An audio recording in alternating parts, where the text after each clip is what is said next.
குருவடிகளே சரணம். Hello friends and viewers, எல்லாருக்கும் வணக்கம். 14 சித்தர்கள் பாடல் வரிசையில் பத்ரகிரியார் அவர்களுடைய பாடல்கள் இதுவரைக்கும் 120 பாடல்கள் பார்த்துருக்கோம். இப்போ நம்ம பார்க்க போற பாடல் 121. ஒளியில் ஒளியாம் உருப்பிறந்த வாரது போல் வெளியில் வெளியான விதம் அறிவது காலம். ஒளியில் ஒளியாக ஒன்றி ஓர் உருவமாய் தெரிவது போன்று வெளியில் வெளியாகவே ஒன்றி நிற்கும் விதத்தை அறிவது எந்த காலமோ. இங்க உரு அப்படின்னா உருவம் அப்படின்னு அர்த்தங்க. பாடல் 122. ஒளியிட்ட மெய்ப்பொருளை உள் வழியிலே அடைத்து வெளியிட்டு சாத்தி வைத்து வீடுருவது எக்காலம். ஒளியிட்ட மெய்ப்பொருள் அப்படின்னா ஒளி வடிவில் திகழும் உண்மை பொருள். ஒளி வடிவில் திகழும் மெய்ப்பொருளை உள்ளத்தில் நினைக்கும் வழியாகவே அதை அடைந்து வெளிப்பட சாத்தி வீடு அடைவதும் எந்த காலமோ. பாடல் 123. காந்தம் வலி திரும்பை கரந்திழுத்து கொண்டது போல் பாய்ந்து பிடித்திழுத்துன் பதத்தில் வைப்பது காலம். கரந்து அப்படின்னா மறைவாக, பதம் அப்படின்னா திருவடி. காந்தமானது இரும்பை வலிய சென்று மறைவாக இழுத்து கொண்டது போல் பாய்ந்து உன்னை பிடித்து இழுத்து உன் திருவடியில் என் மனதை வைப்பது எந்த காலமோ. பாடல் 124. பித்தாயங்கொண்டு பிரணவத்தை ஊடறுத்து செத்தாரை போலே திரிவதினி எக்காலம். ஆயம் அப்படின்னா அனைத்து இடத்திலும், பிரணவம் அப்படின்னா ஓம் என்னும் எழுத்து. ஒரே விருப்பமாய் அனைத்து இடத்திலும் ஓம் என்னும் பிரணவ ஒளியை ஊடறுத்து மேல் ஏறவும் அப்போது செத்தார் போல் திரிவதும் இனி எந்த காலமோ.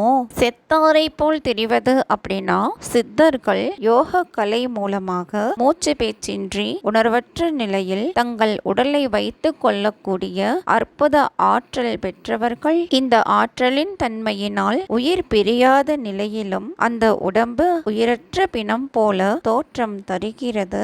ஆனால் இது மரணம் அல்ல, இதுவே செத்தாரை போல திரிவது ஆகும். பாடல் 125. ஒழிந்த கருத்தினை வைத்து உள்ளெலும்பு வெள்ளெலும்பாய் கழிந்த பிணம் போலிருந்து காண்பதினி எக்காலம். கழிந்த பிணம் அப்படின்னா உயிர் நீங்கிய உடல். உள்ளத்தில் எண்ணிய கருத்தையே இறுதி வரை வைத்திருந்து உயிர் நீங்கிய பிணம் போல் இருந்து இறைவனை காண்பதும் எந்த காலமோ. பாடல் 126. ஆதி கபிலர் சொன்ன ஆகமத்தின் சொற்படியே சாதி வகை இல்லாமல் சஞ்சரிப்பது எக்காலம். ஆகமம் அப்படின்னா நூல், சஞ்சரிப்பது அப்படின்னா யோகம் செய்வது. பழங்காலத்தில் வாழ்ந்த சாங்கிய முனிவரான கபிலர் சொன்னது போல பல வகை தத்துவம் சாராமல் மூல பிரகிருதி வழியாக யோகம் செய்வது எந்த காலமோ. மூல பிரகிருதி அப்படின்னா இறைவன் என்ற சக்தி இல்லாமல் இவ்வுலகம் முழுவதும் ஒரு மூல பொருளில் இருந்து தோன்றியது அப்படின்னு அர்த்தம். பாடல் 127. சூதுங் களவுன் தொடர் வினையுன் சுட்டிட காற்று ஊதுன் துருத்தியை போட்டு உனை அடைவது காலம். சூது அப்படின்னா சூதாட்டம், களவு அப்படின்னா திருட்டு. சூதாட்டம், திருட்டு முதலிய தீய குணங்களும் செயலும் தொடரும் பழைய வினையும் சூழ்ந்திட நான் காற்று ஊதும் துருத்தி போன்ற உடலை கீழே போட்டுவிட்டு உன்னை அடைவது எந்த காலமோ. பாடல் 128.